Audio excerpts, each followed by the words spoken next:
بسم اللہ الرحمن الرحیم۔ السلام علیکم ورحمۃ اللہ وبرکاتہ۔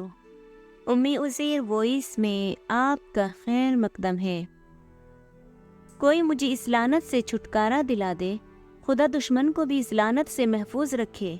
یہ تو انسانوں کو کہیں کا بھی نہیں چھوڑتی۔ ان خیالات کا اظہار چینسٹر گوٹ کے رہنے والے ایک شخص ابراہیم نے کیا، جو ہیروئن کی لت میں پڑ کر سارا دن ادھر ادھر مارا پھرتا تھا۔ ابراہیم کے بارے میں پتا چلا ہے کہ وہ اچھا خاصا ویلڈر تھا۔ یہ خوبصورت نوجوان دن بھر محنت کر کے اپنے بیوی بچوں کے ساتھ سکون کی زندگی بسر کر رہا تھا۔ ابراہیم کے مطابق ہیروئن کا چرچا سن کر دوستوں کی ترغیب پر وہ اس کی طرف مائل ہو گیا، لیکن رفتہ رفتہ گھر کا سکون برباد ہوتا گیا۔ فاقہ کشی کے باعث چند رشتہ داروں نے بچوں کو تو سہارا دے دیا، لیکن وہ خود کوڑے اور غلاظت کے ڈھیر پر سارا دن کاغذ وغیرہ جمع کر کے فروخت کرتا ہے، لیکن اس آمدنی سے صرف وہ نشہ ہی پورا کر سکتا ہے۔ ابراہیم سے پوچھا گیا کہ تم ایک اچھے کاریگر ہو، پھر کیوں گندگی کے ڈھیر پر گھومتے ہو؟ جس کا جواب دیتے ہوئے ابراہیم نے کہا، صاحب اگر میں یہ بھی نہ کروں تو کون مجھے نشے کے لیے 40 روپے دے گا؟ بیوی بچی تو پہلے ہی میری وجہ سے دوسروں کے سہارے زندگی بسر کر رہے ہیں۔ ٹھیک ہے، کوئی مجھے روٹی تو دے دے گا، لیکن نشہ کہاں سے کروں گا؟ اگر نہیں کروں گا تو میری حالت غیر ہونے لگتی ہے۔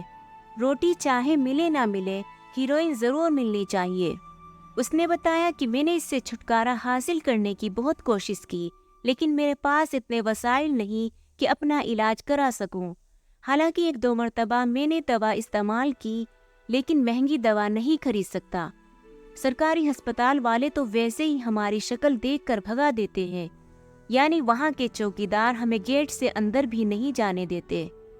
آخر مجبور ہو کر نشہ کرنا پڑتا ہے۔ ابراہیم نے کہا، ہاں اگر میرا علاج کا بندوبست ہو جائے تو میں خدا کا شکر ادا کروں گا کہ میری جان کو لگنے والے اس روگ سے نجات مل گئی۔ چینسٹر گوٹ کے دوسرے لوگوں نے بتایا کہ ابراہیم نہایت محنتی شخص تھا، لیکن منشیات نے اس کی زندگی تباہ کر کے رکھ دی ہے۔ یہ تو اچھا ہوا کہ اس کے رشتہ دار اس کے بچوں کی دیکھ بھال کر رہے ہیں، ورنہ اس زمانے میں کون کسی کی پرواہ کرتا ہے؟ انہی لوگوں کے مطابق یہ شخص رات کو گندگی کے ڈھیر پر ہی سو جاتا ہے۔